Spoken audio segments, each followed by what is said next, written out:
Assalamualaikum warahmatullahi wabarakatuh.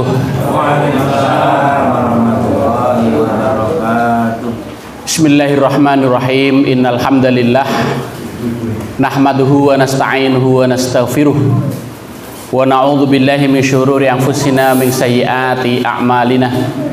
May yahdihillahu fala mudhillalah wa may yudlil fala hadiyalah.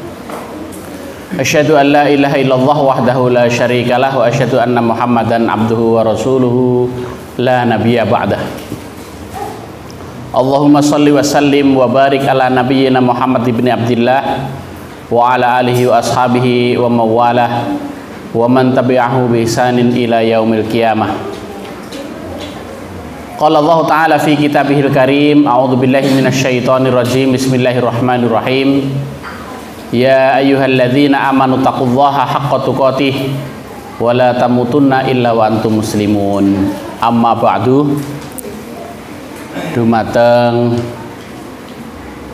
Bapak Adnan selaku Ketua PCM Kecamatan Widang yang kalau hormati, beserta Bapak Tarmuji selaku Sekretaris.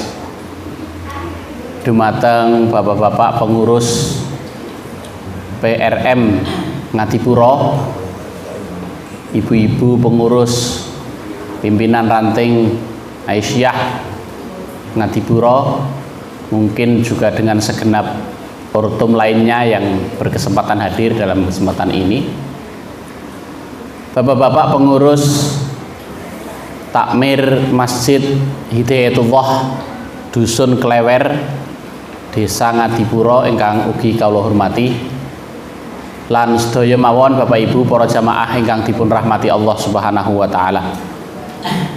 Monggo sareng-sareng muji syukur dumateng ngarsanipun Allah Subhanahu wa taala keranten ing wekdal dalu menika kula panjenengan sami tasih pinaringan pinten-pinten kenikmatan saking Allah arupi kesehatan, kekuatan maupun kesempatan sehingga saged sami-sami nderekaken pengaosan rutin menika kanthi sae. Mugi-mugi napa ingkang kita lampahaken menika pikantuk ridhanipun lan rahmat lan berkahipun Allah Subhanahu wa taala. Amin ya rabbal alamin. Bapak Ibu ingkang kula hormati, syukur kita juga bertambah karena pada kesempatan ini kula jenengan sami pinaringan hidayah, petunjuk saking Allah SWT sesuai kali nami masjid menika Hidayatullah, petunjuk dari Allah SWT. Keranten nikmat ingkang paling ageng teng alam donya menika boten wonten sanes kejaba hidayah, petunjuk saking Allah SWT. Dengan adanya hidayah, petunjuk, maka kita menjadi orang-orang yang berislam, beragama Islam, dan dengan Islam itulah insya Allah kita akan selamat fid dini wad dunya wal akhirah. Rasulullah sampun dawuh aslim taslam, berislamlah kamu supaya selamat ya. Jadi jalan untuk menuju keselamatan tidak ada lain kecuali hanyalah agama Islam ya. Yu'tikallahu ajraka, Allah akan memberikan pahala, balasan kebaikan kepadamu. Jadi kita termasuk orang yang paling beruntung ya di dunia ini karena mendapatkan hidayah, petunjuk dari Allah SWT sehingga bisa memeluk agama Islam. Salajengipun tentu perlu kita tingkatkan keislaman kita dengan menjalani semua kewajiban-kewajiban dari Allah, meninggalkan semua larangan-larangannya, meningkatkan keyakinan kita, memupuk terus keimanan kita dengan sebaik-baiknya. Allah sudah memperingatkan kita melalui ayatnya, qalatil a'rabu amanna. Orang-orang Arab Badui, orang Arab pegunungan ingkang tebih saking kota Madinah menika ngendikan, amanna, kami telah beriman. kami telah beriman. Begitu pengakuannya. Qul lam tu'minu, katakanlah belum, kamu belum beriman. Belum beriman. Walakin qulu aslamna, tapi katakan kami baru berislam. Jadi setelah Islam, Bapak Ibu para jamaah, menjadi pegangan hidup kita, menjadi agama satu-satunya kita, maka kita meningkatkan kualitasnya menjadi beriman, ya. Nah, karena menjadi beriman itulah yang akan mendapatkan jaminan dari Allah Subhanahu wa taala, kita akan mendapatkan keberuntungan, kebahagiaan. Inilah tema kita dalam kesempatan ini, Bapak Ibu, okay. Sinambi dedaharan ingkang sampun dipun siapaken bapak-bapak takmir, unjukanipun nggih wonten kalih macam, yang hitam maupun yang putih, black and white. Nah, gitu. Hitam maupun putih, ya. Niki istimewa malam ini. Segala macam jamuan ada, buahnya ada, jajannya ada, minumannya ada. Panjenengan badhe nyuwun ngaos niki ngantos jam pinten mangke Bapak Ibu? Nggih. Jenengan sing kuat, kula sing mboten kiat mangke. Nggih. Nggih, jadi tema kita pada kesempatan ini Bapak Ibu, kita santai mawon ngaos menika dengan suasana yang nyaman. Ciri-ciri orang mukmin. Insyaallah kita semuanya ini orang mukmin, nggih. Nah, tetapi harus kita ketahui ciri-ciri orang mukmin yang benar itu seperti apa, kan gitu. Maka kita merujuk surat yang membahas tentang orang-orang mukmin. Gimana kok surat Al-Mu'minun, surat yang berbicara tentang orang-orang mukmin. Nggih. Niki kula pundhutaken saking tafsir Jalalain. Tafsir Jalalain menika tafsir ingkang ditulis oleh dua orang ulama sekaligus, ya. Jadi Jalaluddin Suyuti dan Jalaluddin Al-Mahalli. Jadi dua orang Jalal, maka disebut Jalalain, begitu. Ya.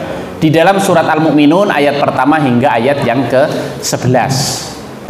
Tafsir Jalalain menika tafsir insyaallah ingkang ringkes, nggih. Jadi mudah kita pahami, mudah kita pelajari, ya.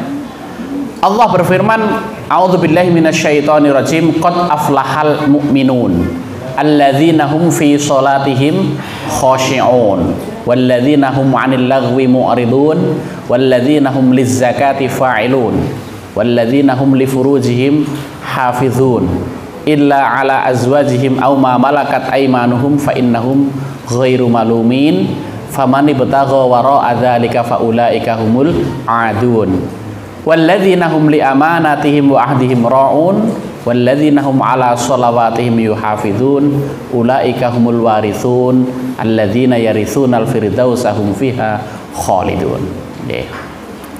Ayat ingkang pertama, qad aflahal mu'minun.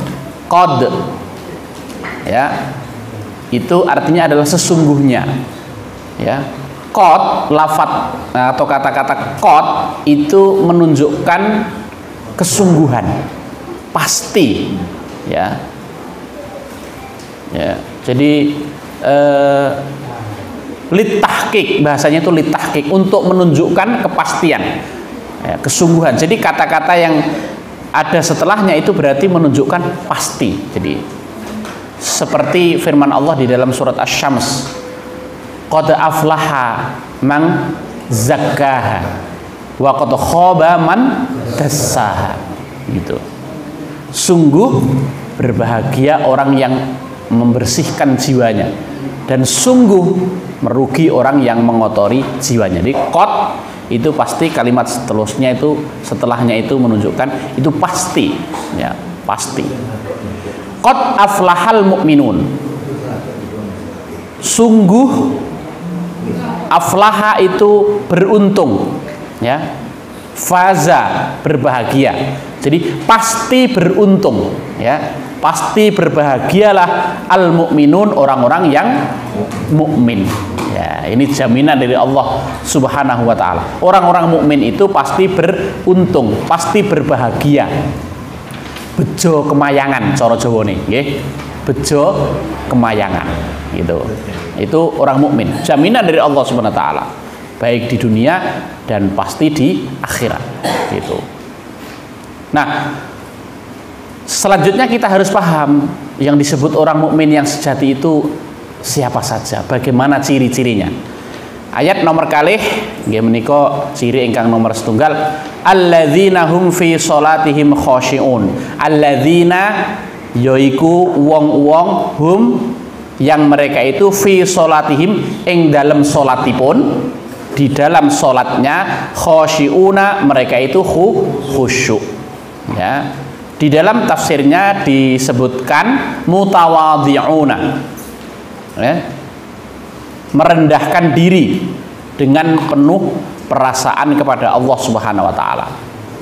Jadi kalau kita mau disebut sebagai mukmin sejati, maka sholat kita harus dilaksanakan dengan khusyuk, gitu. Tidak ada ceritanya orang mukmin itu kok sholatnya rubah gede,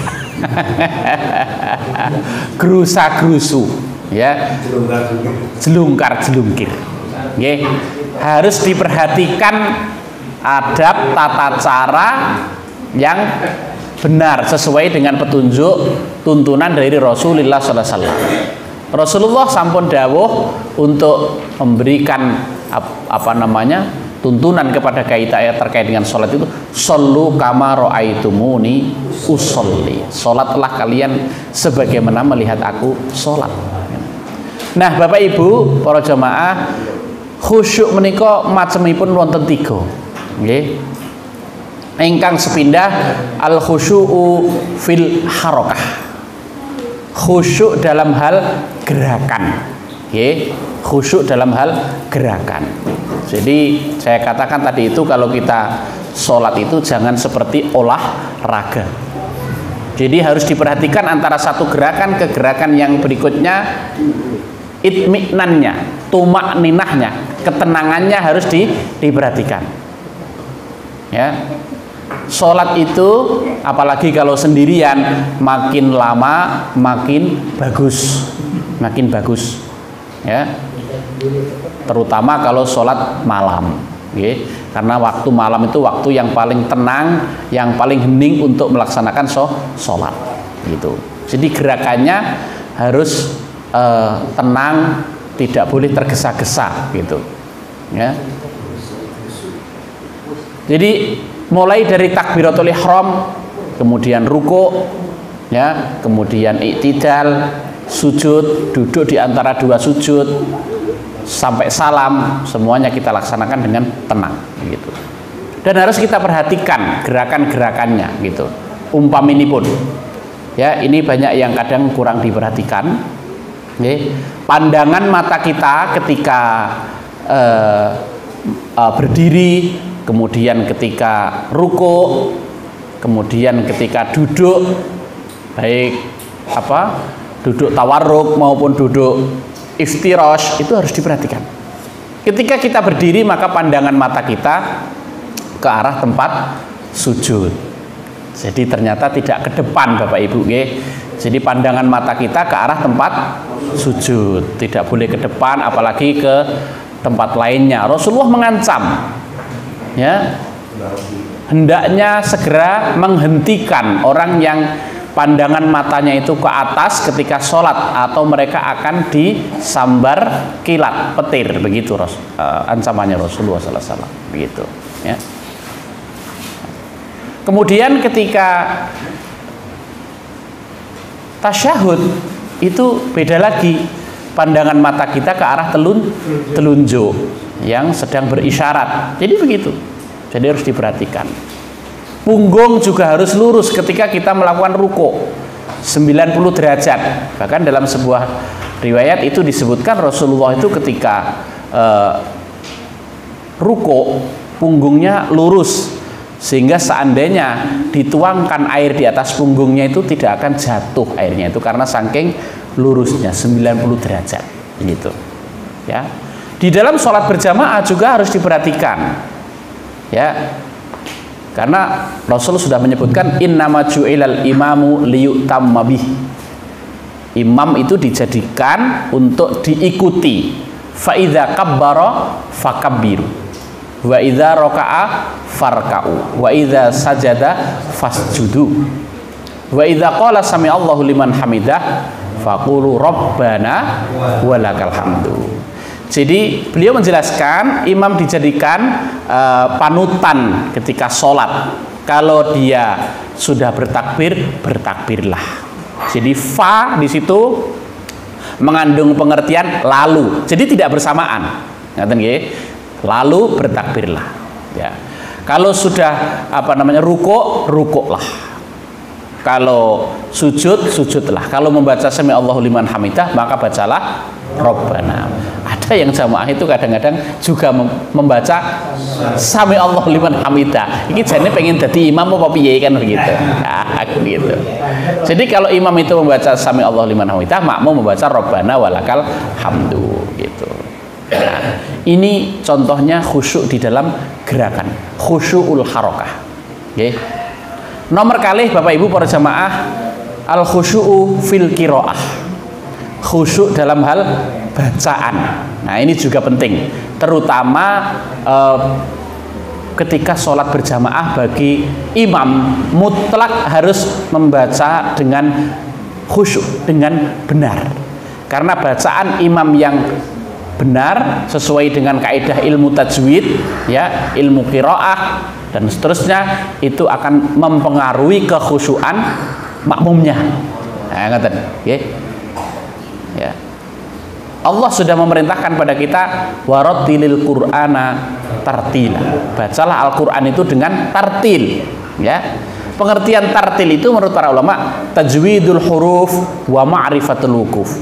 Huruf-hurufnya bertajwid. Jadi fasahatul huruf harus diperhatikan. Ya. Kemudian juga panjang pendeknya. Makharijul huruf, ya, tempat keluar suara masing-masing huruf itu harus diperhatikan.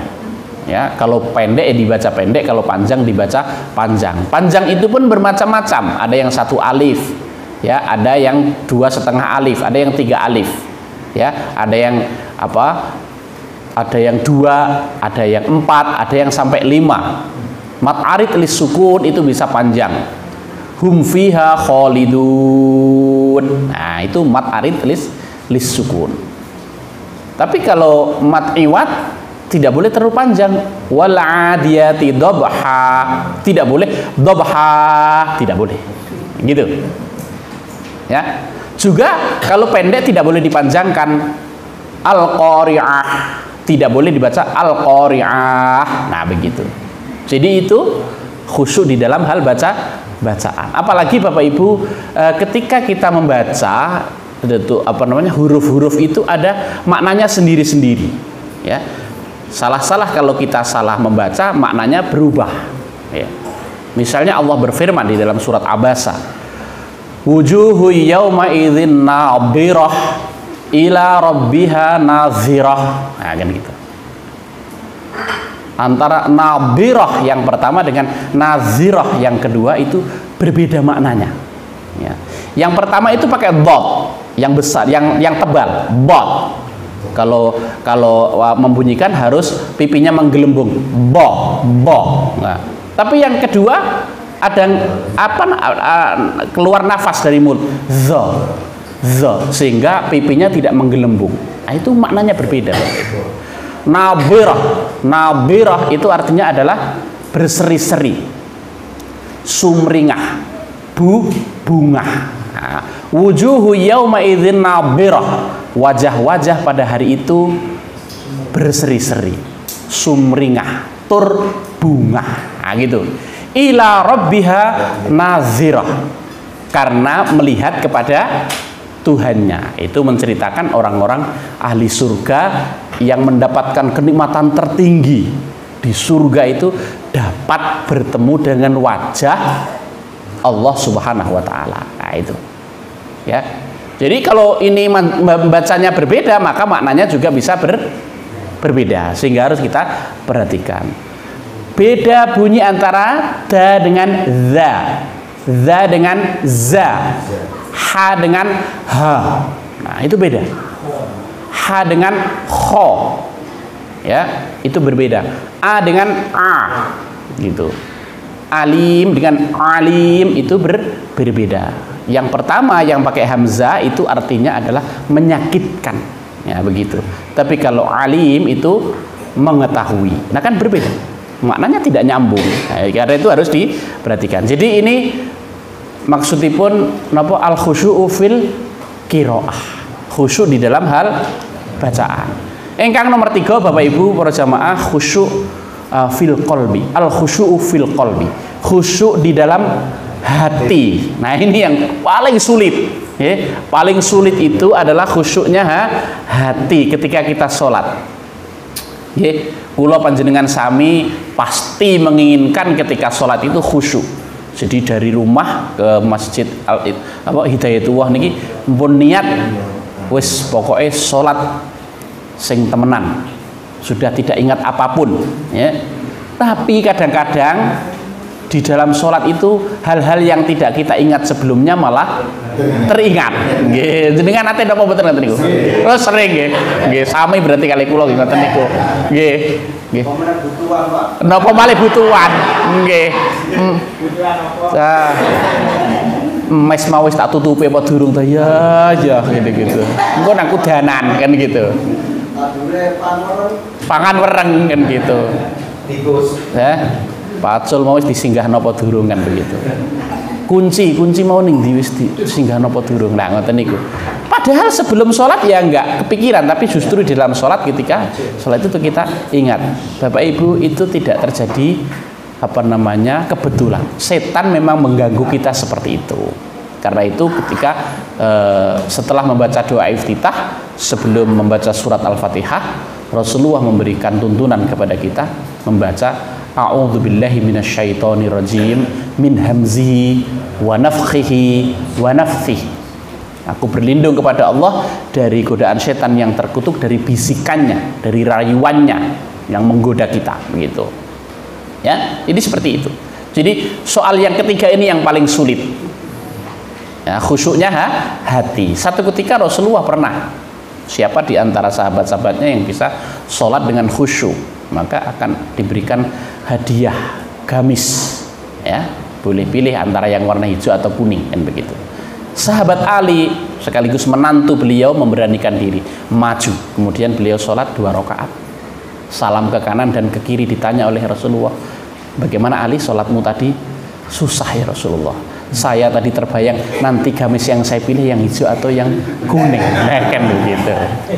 Itu sahabat yang sehari-hari bersama Rasulullah SAW. Memang susah, tetapi kita terus harus berusaha. Okay. Ya, supaya kita bisa khusyuk di dalam sholat itu, tips caranya yang pertama adalah kita tentu saja konsentrasi. Okay. Ampun ngantos gadai pikiran-pikiran sanes. Ya, sholat ya sholat, jangan mempunyai beban-beban pikiran yang lain, utang yang banyak, sementara hilangkan dulu pikiran itu, begitu. Ya, bahkan nanti mungkin dengan sholat yang khusyuk akan dilunasi oleh Allah Subhanahu Wa Taala, kan begitu. Gitu, ya. Pantune kok kathah werenge, jangan dipikir Pak, itu nanti sholat yang khusyuk nanti akan dihilangkan werenge, kan begitu. Jadi konsentrasi, ya. Kemudian yang kedua, berusaha memahami apa yang kita baca di dalam sholat. Subhana rabbiyal a'la, maha suci Allah yang maha tinggi. Berarti selain Allah tidak suci dan tidak tinggi. Kita semua ini ya penuh dengan kelemahan, penuh dengan kekurangan. Sami Allahu liman hamidah, Allah maha mendengar terhadap hamba yang memujinya. Semuanya kita pahami, ya, memahami apa yang kita baca. Kalau nggak paham, sekarang sudah banyak buku terjemahan, ya. Kita baca itu buku-buku itu, insya Allah banyak yang sudah ada artinya. Kemudian yang ketiga adalah ya tadi itu berdoa memohon kepada Allah supaya diberikan khusyuk di dalam sholat, ya.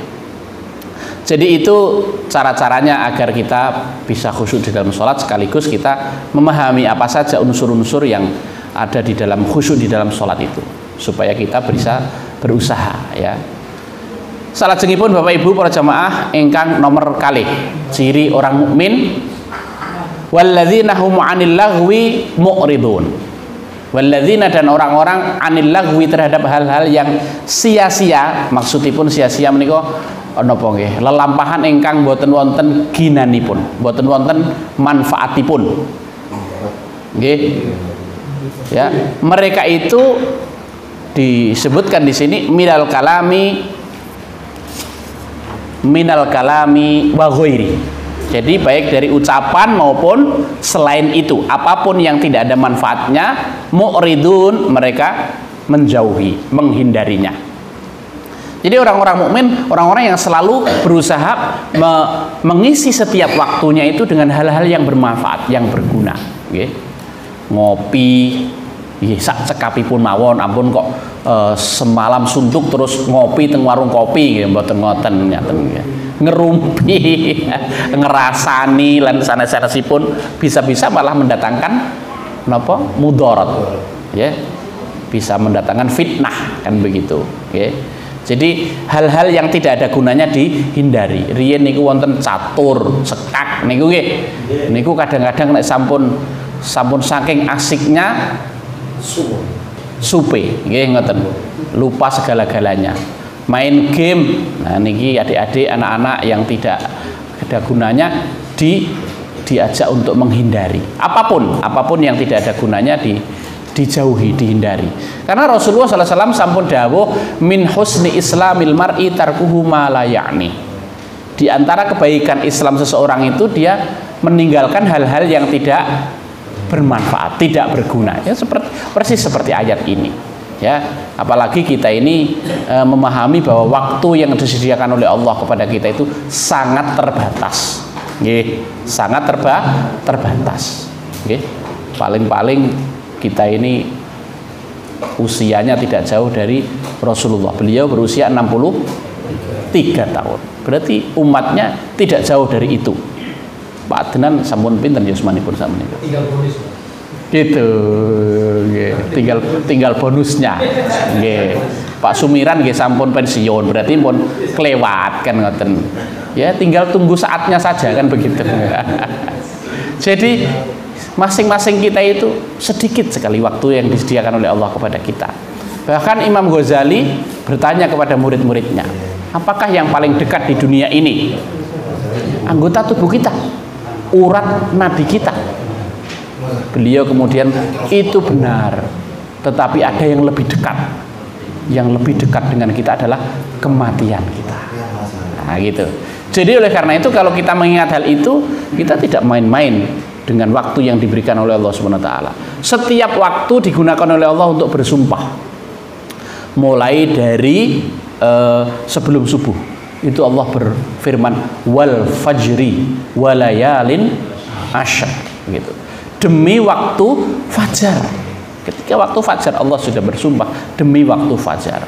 Nanti ketika masuk subuh Allah juga berfirman, was subhi idza tanaffas. Demi waktu subuh, ya. Nanti ketika matahari terbit, wasyamsi, ya, demi waktu demi matahari. Kemudian ada ad-duha wad-duha. Lalu kemudian siang juga wan nahar, demi waktu siang, sore wal asri, kembali ke malam wal lail. Semua waktu digunakan oleh Allah untuk bersumpah, untuk menunjukkan bahwa waktu itu sangat penting. Jangan kita main-main dengan waktu itu. Kalau kita ketinggalan, maka kita terlewat, kan begitu. Makanya terhadap hal-hal yang tidak bermanfaat, orang-orang mukmin itu menjauhi, meninggalkan. Berikutnya, walladzina hum lizzakati fa'ilun. Walladzina, dan orang-orang lizzakati yang terhadap zakat, fa'ilun, mereka mu'addun. Mu'addun itu artinya menunaikannya, maksudnya membayarnya. Bapak Ibu para jamaah, zakat sebagaimana yang kita ketahui sami kados syahadat sami kados salat, puasa. Artinya termasuk rukun Islam. Berarti kalau kita sudah sampai pada nisab, sampai pada haul, maka harus dibayarkan, dikeluarkan. Kalau tidak, berarti Islam kita diragukan, bahkan bisa batal. Bahkan bisa batal. Wonten istilah nisab. Nisab menika tegesipun jumlah minimum harta yang dimiliki oleh seseorang muslim yang harus dibayarkan zakatnya. Umpami mriki sing kathah napa pertanian Pak nggih? Pertanian. Irigasi napa mboten irigasi? Irigasi. Ya. Di dalam fikih zakat, jadi pertanian yang diairi dengan irigasi itu zakatnya 5%. Terus umpami jenengan panen 5 kintal, maka diambil 5%-nya dari situ. Tapi kalau tidak irigasi, artinya pakai air hujan, niku pinten? 10%. Berarti Bapak Ibu pun biasa mengeluarkan zakatnya dari hasil pertaniannya. Oke. Beda lagi nanti ketika zakat terhadap benda temuan, barang temuan, rikas. Itu zakatnya lebih besar dan paling besar. Di antara zakat yang lain itu adalah 1/5 atau 20%. Terus umpami jenengan wekdal nopo macul menemukan emas gitu. Ya. Nggih. Umpami itu harus dizakati dan zakatnya adalah 20%. Kok besar? Ya masih lebih besar yang dimiliki yang 80%. Kan ngoten. Ngoten. Jadi itu ya. Nah, itu pun juga wajib ketika kita sudah sampai nisab. Nomor kalih haul. Haul menika waktu terkait dengan kepemilikan. Kalau untuk zakat pertanian dikeluarkan ketika masa panen. Tapi kalau zakat penghasilan itu biasanya satu tahun. Zakat emas juga satu tahun. Zakat rikas ketika benda tersebut ditemukan. Nah, itu semua. Ya. Nah, itu harus kita perhatikan. Ya. Kalau tidak sampai haulnya, belum sampai nisabnya, ya belum dikeluarkan. Maka Allah memerintahkan untuk infak dan sedekah yang tidak ada ukurannya. Berapapun harta yang kita miliki, sedikit ya infak kita menyesuaikan. Makin banyak juga makin banyak infaknya, begitu. Ya, jadi ini termasuk kewajiban yang harus ditunaikan yang menunjukkan kualitas keimanan kita. Ya, karena di dalam sejarah niku pernah sahabat Abu Bakar sebagai Amirul Mukminin, khalifah yang pertama di dalam Islam, di dalam pidato politik yang pertama beliau sampaikan itu terkait masalah zakat. Okay? Beliau mengatakan begini. Al-qawiyyu fikum dha'ifun indi hatta akhudhal haqqo lahu. Ya. Hatta akhudhal haqqo minhu. Ya, orang yang kuat di antaramu, tegesipun orang kaya yang berharta begitu, itu disebut orang kuat kan begitu. Dha'ifun indi itu lemah menurutku. Ya, lemah. Karena aku sebagai presiden, Amirul Mukminin, pemimpin berhak untuk mengambil hartanya. Kan memang zakat itu diambil oleh pemerintah, kepala negara, pemimpin dari orang-orang muslim yang berharta yang sudah cukup tadi itu haul dan nisabnya. Hatta akhudhal haqqo min, sehingga aku bisa mengambil kewajiban darinya gitu. Wadha'ifu fikum qawiyyun indi, dan orang yang lemah di antara kalian maksudnya orang miskin, qawiyyun indi itu kuat menurutku, kata Abu Bakar. Hatta akhudhal haqqo lahu, sehingga aku akan memberikan hak kepadanya. Ya. Jadi seperti itu. Jadi itu ceritanya bahwa setelah Rasulullah wafat, banyak kaum muslimin yang meninggalkan kewajiban membayar zakat. Sehingga mereka itu diperangi oleh Abu Bakar. Karena zakat sama wajibnya dengan sholat. Kalau tidak zakat berarti tidak muslim gitu saja. Orang yang dulunya muslim lalu meninggalkan kewajiban sebagai muslim bermurtad. Orang murtad boleh diperangi begitu. Jadi beliau sangat tegas dalam hal ini. Padahal Abu Bakar kita kenal sahabat yang paling lemah lembut. Tapi karena ini kewajiban yang menentukan Islam tidaknya seseorang, beliau berpidato seperti itu. Ya. Nah, jadi ini kewajiban zakat ya, berkaitan dengan harta. Karena dengan tertunaikannya kewajiban yang satu ini, insya Allah umat Islam akan dapat lebih makmur ya. Ya, mereka yang berhak mendapatkan akan mendapatkan. Tapi kalau bayangkan ketika umat muslim tidak menunaikan zakatnya, maka banyak yang tidak tersantuni dengan sebaik-baiknya. Nggih. Walladzina hum li furujihim hafizun. Dan orang-orang yang terhadap kemaluan mereka hafizun, mereka memelihara, ya, menjaga anil harami, dari hal yang diharamkan. Ini menyangkut kehormatan, kesucian. Ya, jadi Islam itu sempurna Bapak Ibu. Syariat yang diturunkan oleh Allah SWT mencakup semuanya, ya, termasuk dalam tata kehidupan pergaulan, muamalah itu diatur sedemikian rupa. Ya, laqad khalaqnal insana fi ahsani takwim. Allah berfirman, sungguh kami telah menciptakan manusia itu dalam rupa yang sebagus-bagusnya. Walaqad karramna bani Adam, di dalam ayat yang lain, kami muliakan manusia itu, gitu. Nah, supaya manusia itu tetap dalam kehormatannya sebagai manusia, kemuliaannya sebagai manusia, maka Allah membuat syariat yang sedemikian, termasuk dalam hal muamalat, tata pergaulan.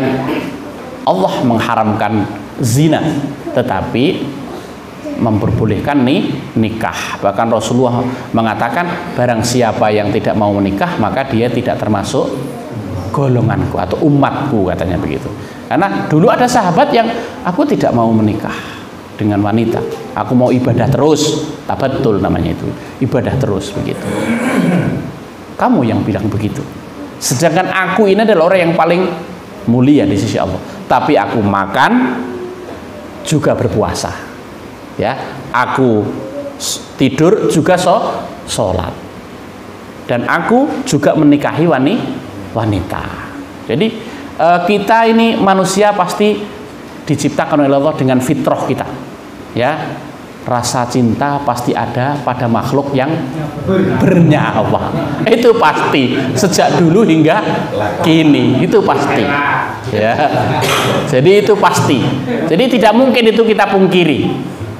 Ya, karena itu kemudian Allah membuat syariat yang untuk itu tersalurkan dengan sebaik-baiknya. Mohon Pak, ampun diterusakan Pak, ambari nanti lah jadi dangdutan kita di sini kan begitu. Ya. Jadi sebegitu.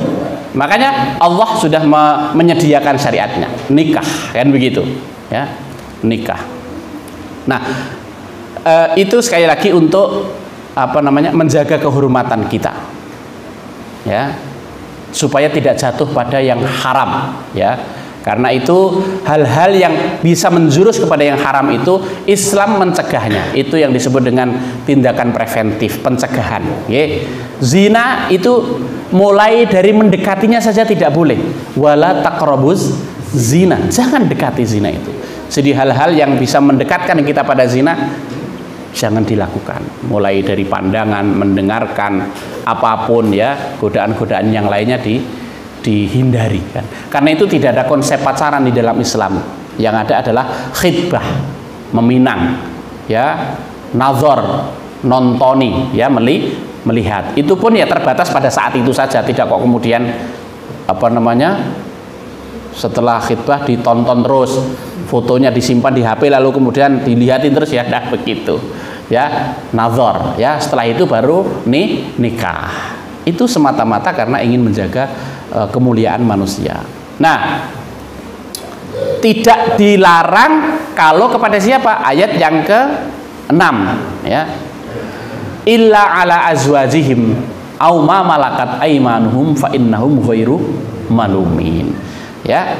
Jadi yang dilarang itu selain itu kalau terhadap istri-istri mereka, illa kecuali ala azwajihim, terhadap istri-istri mereka, ya,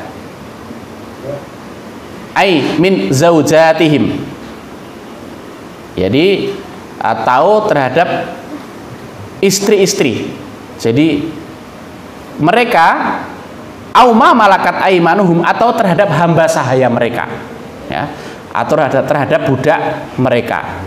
Ai as-saraya, yaitu atau terhadap tawanan perang mereka.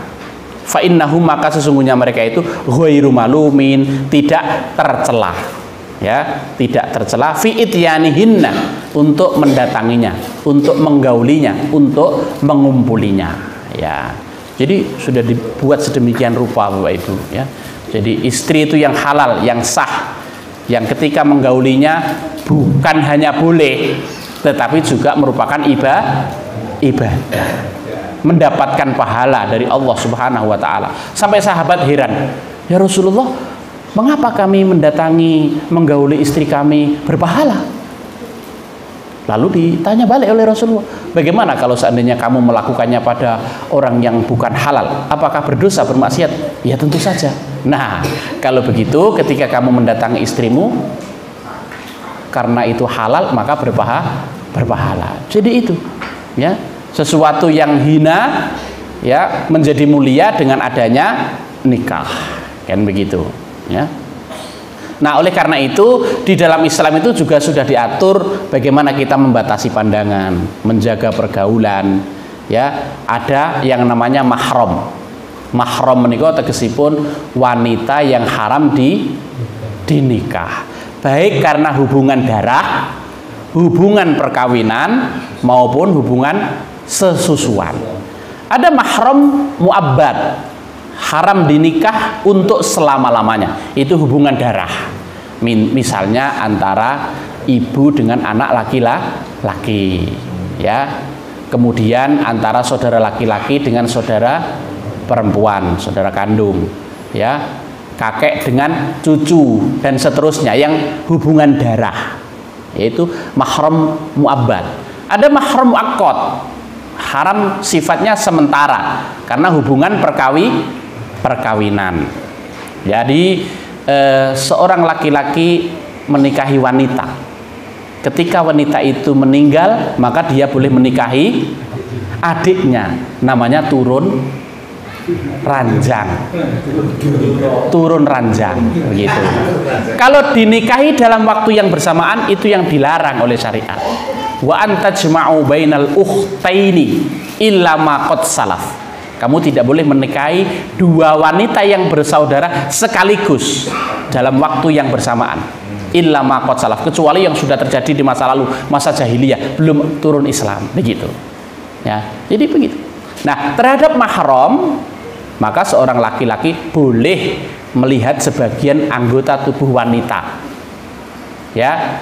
Jadi ayah boleh melihat rambut anak perempuannya, bagian lengannya, bagian betisnya, tidak berkaos kaki tidak apa-apa, ayahnya, dan begitu pula dengan saudara laki-laki dengan saudara perempuan. Tapi selain itu seluruh tubuh wanita itu adalah aurat, kecuali muka dan telapak tangan. Nah, niku mahram, orang-orang yang wanita yang haram dinikah. Kadang-kadang kita salah sebut Bapak Ibu, kita menyebut mahram dengan muhrim. Nah, itu.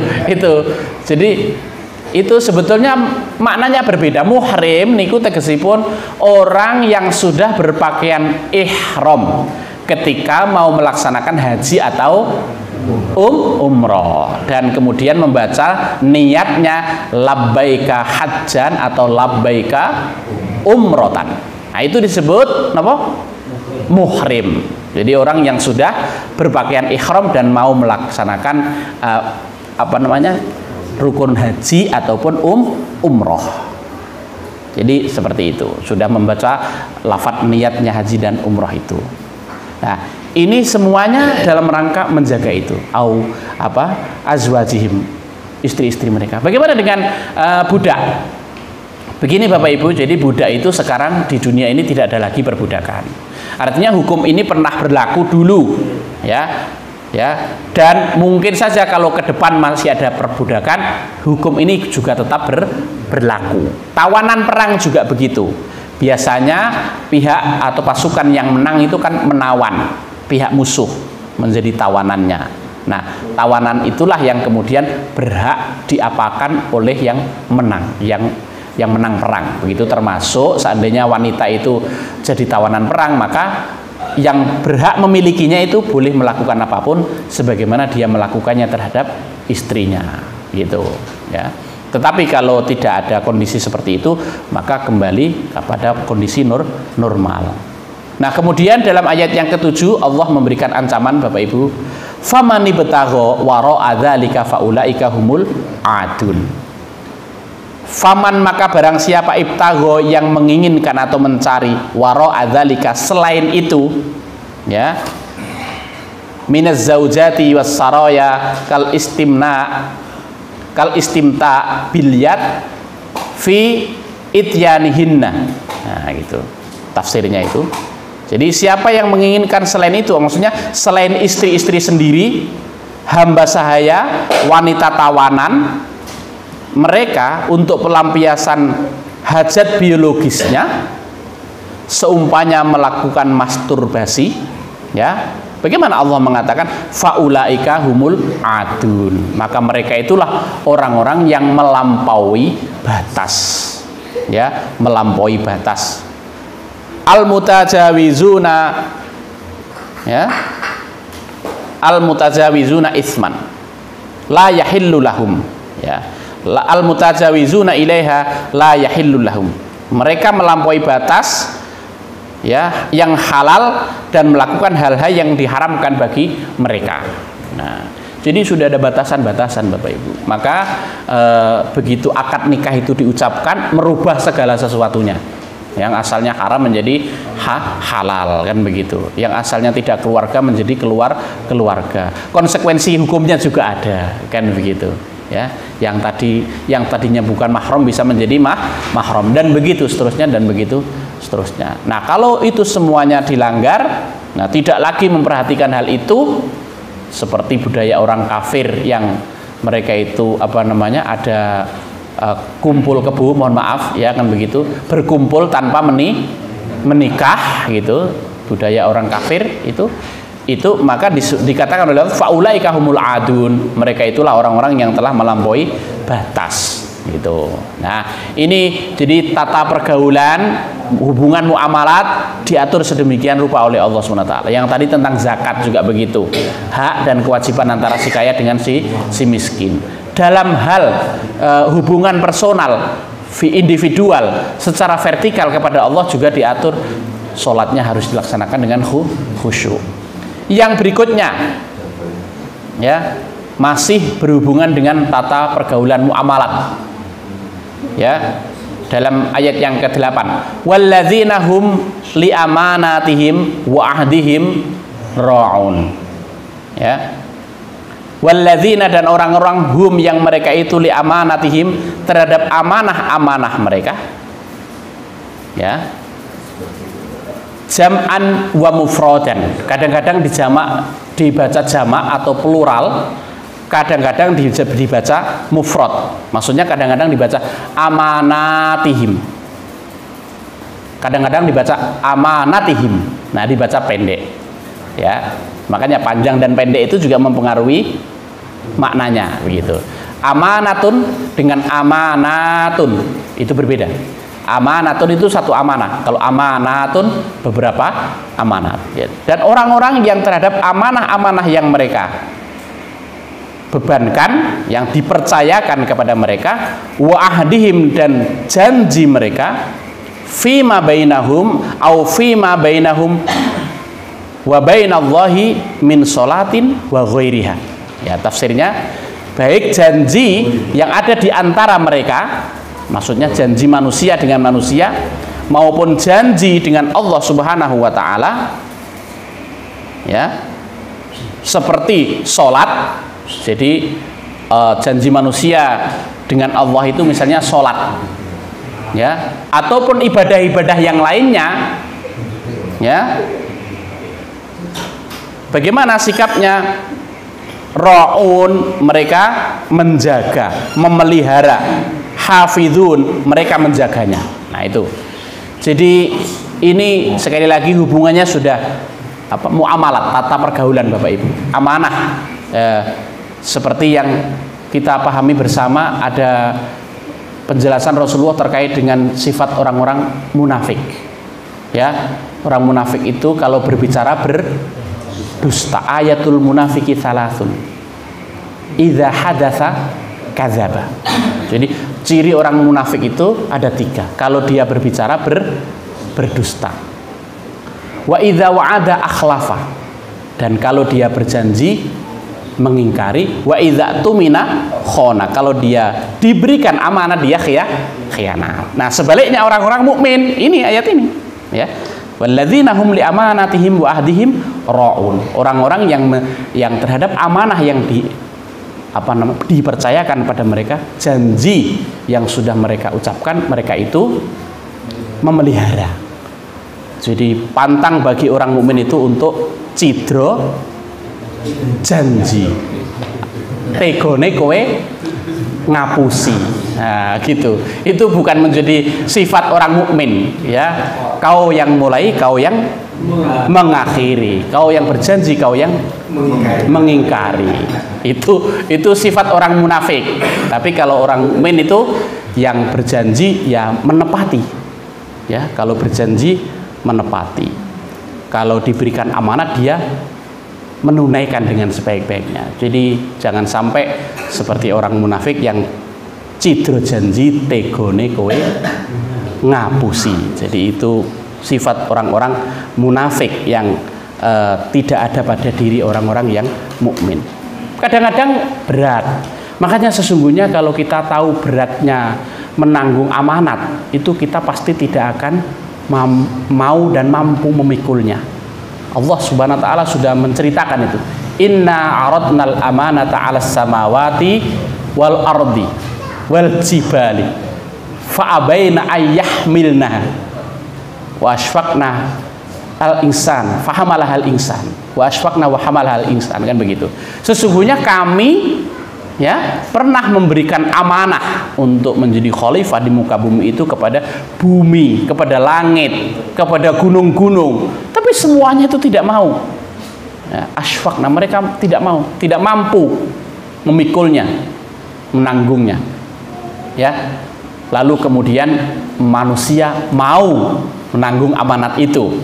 Fahamalahal insan innahu kana zaluman jahula. Maka manusia itu adalah makhluk yang bodoh, ya, dan zalim gitu, karena mau-maunya memikul amanat yang sangat berat begitu, ya. Padahal Allah di dalam ayat lain juga menegaskan innallaha ya'murukum an tu'addul amanat ila ahliha. Sesungguhnya Allah memerintahkan kepada kamu untuk menunaikan amanat itu kepada yang berhak untuk menerimanya, ya. Dan ini sifatnya nilai-nilai universal Bapak Ibu. Artinya universal itu siapapun yang jujur itu pasti dianggap baik. Bahkan oleh manusia yang beragama apapun, itu disebut nilai universal. Saat ini ngeten mawon. Bapak-bapak terutama ibu-ibu biasanya kan wonten di lingkungan itu kan ada dasawisma. Nggih napa Bu? Dasawisma.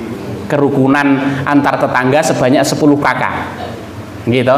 Lah, dalam dasawisma itu kadang-kadang kegiatannya arisan. Nggih, arisan.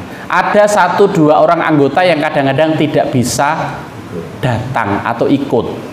Tapi kan harus tetap membayar. Nah, biasanya membayarnya itu dititipkan pada orang yang bisa memberikan amanat, kan gitu. Jadi tidak mau dia menitipkan itu pada orang yang tadi itu cidro janji itu, karena tegone kowe ngapusi, kan begitu. Jadi tidak akan dititipkan pada orang yang seperti itu. Nah, orang itu kalau sudah sudah dikenal baik, maka kata orang Jawa becik ketitit, Allah juga ketoro. Itu kan sudah, karena kita sehari-hari bergaul kan, makanya seperti itu. Nah, itu saja sederhananya, ya, sederhananya. Tapi anehnya ketika terjadi pilkada, kan gitu, pilgub sampai pilpres, nilai-nilai itu kadang-kadang tidak berlaku gitu. Nggih, kadang-kadang, tapi kula nek tung dusun Klewer niki insyaallah mboten ngoten nggih. Jadi kadang-kadang pilihan kita itu dijatuhkan pada siapa yang bisa membayar. Jadi bukan membela yang benar, tapi membela yang bayar kan begitu. Jadi itu kadang-kadang seolah-olah lepas ketika terjadi hal-hal seperti itu, ya. Ya, nilai-nilai universal itu kadang-kadang ya lepas begitu. Padahal kalau kita mengingat bahwa pemimpin itulah nanti yang akan melaksanakan amanat kita semua, seharusnya ya dipilih orang yang paling baik. Kalau ada yang tidak ada yang baik, sama-sama buruknya, maka dipilih yang paling sedikit keburukannya, ya, sedikit keburukannya. Dalam kaidah usul fikih itu disebut akhafud dhararain. Jadi yang paling ringan mudarat yang ditimbulkan. Ya, ini karena tadi itu ceritanya beratnya amanat itu untuk dipikul. Termasuk juga janji. Banyak janji yang kemudian diucapkan tapi kemudian diingkari begitu saja. Ya tadi itu. Ya, kau yang berjanji, kau yang mengingkari, kan gitu. Iya. Ya, jadi makanya ya cukup sekali aku merasa kegagalan cinta, tak akan terulang yang kedua kalinya, kan begitu. Iya, kan gitu. Iya. Jadi gitu. Nah, yang terakhir Bapak Ibu, kembali kita diingatkan kembali hubungan transendental, hubungan individual, kesalehan pribadi secara vertikal kepada Allah Subhanahu wa taala. Kalau tadi di ayat yang kedua Allah memerintahkan kita supaya sholat dengan khusyuk, maka setelah itu kita laksanakan juga harus kita pelihara. Ya, ayat yang ke-9. Walladzina hum ala sholawatihim yuhafizun. Walladzina, dan orang-orang hum yang mereka itu ala sholawatihim terhadap sholat mereka, ya, jam'an wa mufradan. Kadang-kadang dibaca jamak sholawat, kadang-kadang dibaca mufrad bentuk tunggal sholatun. Ya, jadi kalau satu itu sholatun, kalau banyak sholawatun, artinya beberapa sholatnya begitu, sama saja itu. Yuhafizun, mereka itu memelihara, ya, memelihara. Yuqimunaha fi awqatiha, mereka mengerjakannya tepat pada waktunya. Jadi di dalam sebuah riwayat Rasulullah ditanya oleh sahabat, ayyul a'mali afdal, amalan apa yang paling utama ya Rasulullah? As-sholatu fi awwali waqtiha, sholat di awal waktunya. Jadi kalau azan itu adalah panggilan untuk masuk waktu sholat, kalau qomat itu adalah panggilan untuk melaksanakan sholat.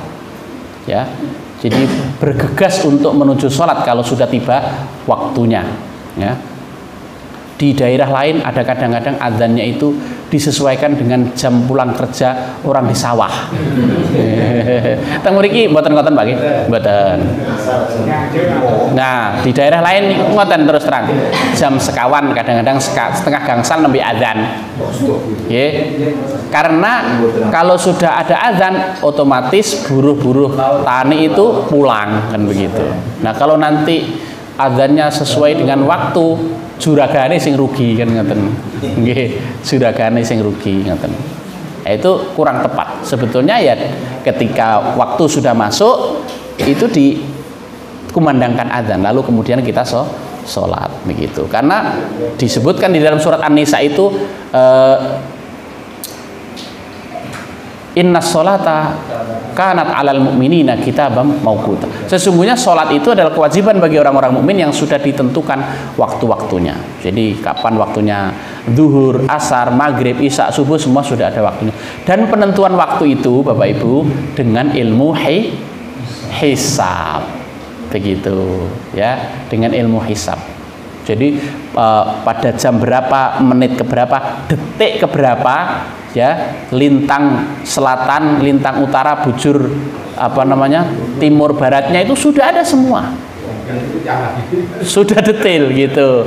Bayangkan kalau kita selalu melihat kondisi matahari, memang disebutkan oleh Rasulullah waktu zuhur itu kalau sudah zawal, artinya matahari tergelincir ke barat sedikit. Kalau kita berdiri di tengah, itu ketika sudah ada bayangannya, itu berarti masuk duhur.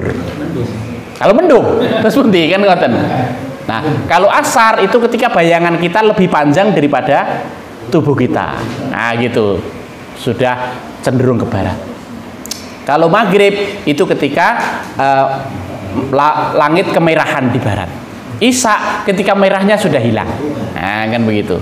Subuh nanti ketika ada fajar sodik, ya, yang apa namanya melintang, ya, cahaya putih yang melintang. Kalau yang seperti ekor itu yang ke atas itu fajar kadhib.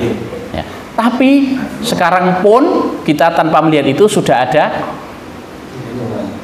jadwal waktu sholat, bahkan jadwal waktu sholat abadi. Nah, itu semua ditentukan dengan ilmu hisab, gitu. Jadi untuk menentukan itu termasuk tanggal-tanggal itu dengan ilmu hisab. Jadi jangan khawatir, ilmu hisab ini apa namanya ilmiah, bisa dipertanggungjawabkan untuk melaksanakan ibadah. Jadi kita tidak perlu galau ketika yang lainnya tidak menggunakan ilmu hisab, kita kok sepertinya sendirian menggunakan ilmu hisab. Nah, sholat kita itu loh, kita tentukan dengan ilmu hisab, penanggalannya dengan ilmu hisab. Setiap kalender itu pasti ada jadwal waktu sholat, dan itu semuanya dengan ilmu hisab. Nah, orang-orang mukmin menjaga itu, menjaga waktunya, bahkan di awal waktu. Kula nate Bapak Ibu para jamaah rumiyin pas tasih zamane pemuda Muhammadiyah kados Mas Huda ngeten iki wonten pelatihan Darul Arqam utawi Baitul Arqam ngoten. Ya, lalu kemudian peserta semuanya diarahkan untuk ke masjid melaksanakan sholat berjamaah subuh, kan begitu, berjamaah subuh. Tiba di masjid, kami melihat jamaah sudah banyak yang duduk begitu. Kami menduga berarti mereka sudah melaksanakan qobliyah subuh, ya, sudah azan dan melaksanakan qobliyah subuh. Nah, kami tidak ingin ketinggalan, lalu sholat 2 rakaat qobliyah subuh. Setelah selesai ternyata baru azan. Jadi mereka itu bukan menunggu qomat, tapi menunggu azan. Luar biasa. Dan di daerah itu yang terkenal jamaahnya bagus itu penuh dengan kemakmuran, dipermudah rezekinya. Dan itu terjadi bukan hanya sholat subuh. Nanti kami sholat duhur, asar, kembali diarahkan ke masjid itu, jamaahnya sama. Jumlah jamaahnya itu sama begitu. Dan mereka sudah hadir sebelum azan. Ya, jadi seharusnya seperti itu. Jadi ketika azan langsung bisa melaksanakan sholat qobliyah. Tapi kalau kita dengar azan belum berangkat, baru berangkat, bisa-bisa sampai masjid sudah qomat, tidak mempunyai kesempatan untuk qobliyah, kan ngoten. Ya, nah itu bukan sifat orang mukmin yang baik. Jadi orang-orang mukmin yang baik itu menjaga sholat-sholatnya, ya, termasuk waktunya itu betul-betul dijaga supaya dia tidak ketinggalan begitu. Karena yang sulit itu qobliyah. Kalau ba'diyah sudah melaksanakan pasti bisa. Kalau qobliyah itu yang sulit, karena hampir banyak sholat fardu yang ada qobliyahnya tapi tidak ada ba'diyahnya, gitu. Sholat subuh mboten wonten ta ba'diyah, sholat asar mboten wonten, tapi kalau qobliyah semua ada, terlepas dari muakkadah ghairu muakkadah itu kan soal lain. Tapi kalau kita bisa melakukannya kan lebih bagus, ngoten. Nah, ini memperhatikan. Nah, Bapak Ibu para jamaah, ayat mulai nomor kalih ngantos nomor 9. Inilah ciri-ciri orang mukmin. Monggo sami-sami introspeksi. Sampun kados mekaten apa dereng? Pundi ingkang kirang, ya, yang belum ada pada diri kita yang mana? Kita masing-masing introspeksi, ya. Gitu. Ya, masing-masing introspeksi, ya. Nah, karena ini yang kemudian diberikan jaminan oleh Allah Subhanahu wa taala di dalam ayat yang ke-10. Ulaika humul warithun. Ulaika mereka itulah hum orang-orang al-warithun yang akan menjadi pewaris yang akan mewarisi, la ghairuhum, bukan selain mereka. Jadi hanya mereka itulah yang akan menjadi pewaris, yang akan mewarisi. Yang diwarisi Bapak Ibu bukan harta benda, bukan pusaka, bukan apa, lebih dari itu semuanya. Alladzina yaritsunal firdaus, alladzina, yaitu orang-orang yang akan mewaris, orang-orang yaritsuna yang akan mewarisi al-firdaus. Firdaus.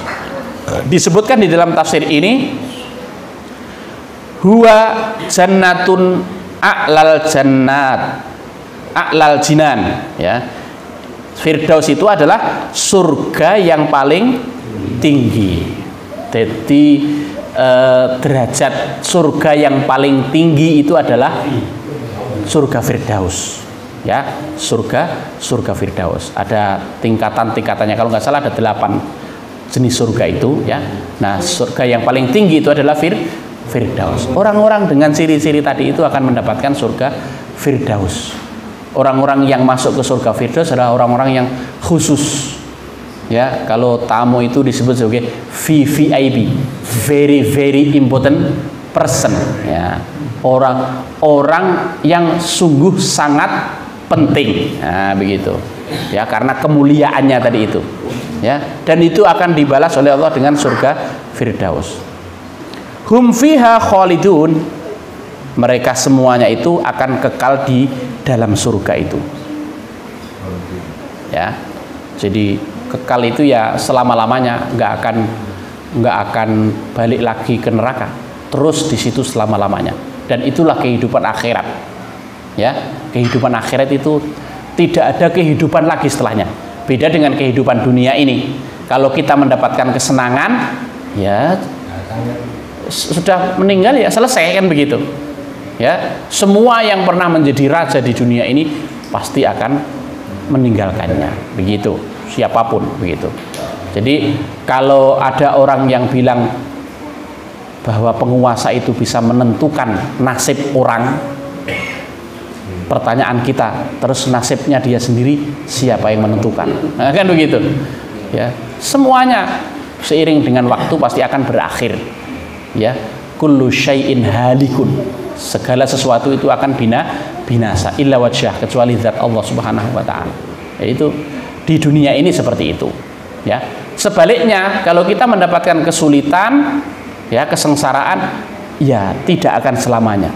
Semuanya akan berakhir, ya, akan disudahi oleh Allah SWT. Makanya ketika ada orang yang sakit terus-menerus, sakit menaun, lalu kemudian tiba saat wafatnya, orang yang lainnya, handetolannya, sanak saudaranya mengatakan dia sudah tidak merasakan sakit lagi, begitu. Jadi karena sudah berakhir penderitaannya, itulah dunia. Jadi ada batasnya. Tapi kalau di akhirat tidak seperti itu, Bapak Ibu. Jadi kalau di dunia ini segala kemewahannya, segala kenikmatannya, pesta pasti berakhir, ya. Pesta pasti berakhir. Itu akan menjadi sunnatullah, pasti akan diakhiri oleh Allah SWT. Dan sebaliknya, kesulitan, kesengsaraan juga akan diakhiri oleh Allah SWT. Yang kekal dan abadi itu adalah kehidupan yang ada di akhirat. Kalau kita ditakdirkan oleh Allah diberikan balasan surga Firdaus, maka selama-lamanya pula akan di sana, gitu. Nah, ya. Kemudian disebutkan di penghujung tafsir ini, fi dzalika isyaratun ilal ma'adi wa yunasibuhu dzikrul mabda' ba'dah, ya. Hal ini sangat relevan bila disebutkan hal-hal yang menyangkut masalah permulaan atau asal kejadian, ya. Jadi untuk membangkitkan semangat kita untuk beriman kepada Allah SWT, maka setelah ayat ini, mulai ayat yang ke-12 Bapak Ibu, nanti akan dijelaskan asal permulaan manusia itu seperti apa. Walaqad khalaqnal insana min solsolim min hamaim masnun, dan seterusnya. Nanti ada ayat berikutnya, tapi nanti itu akan kita bahas pada pertemuan yang akan datang yang selanjutnya. Ya, jadi tentang penciptaan manusia dan seterusnya itu episode yang berikutnya. Untuk kesempatan ini cukup sampai di ciri-ciri orang mukmin saja, ya. Ciri-ciri orang mukmin saja. Jadi karena keterbatasan waktu, di samping itu juga panjenengan supaya penasaran. Jadi seperti apa ayat-ayat berikutnya nanti kita ikuti pada episode yang berikutnya. Mudah-mudahan Bapak Ibu para jamaah kita semuanya termasuk orang-orang mukmin yang sejati. Amin ya rabbal alamin. Mudah-mudahan kita semuanya mendapatkan balasan surga Firdaus. Amin ya rabbal alamin. Makaten Bapak Ibu ingkang saged kawula aturaken dumateng panjenengan sami nyuwun agung ing samudra pangasami mbok bilih napa ingkang kawula aturaken wonten ingkang boten nyeceki manah panjenengan sepindah malih nyuwun ngapunten ingkang sakatha-kathahipun. Terima kasih atas segala perhatian. Nasrun minallahi wa fathun qarib wa basyiril mu'minin. Wassalamualaikum warahmatullahi wabarakatuh.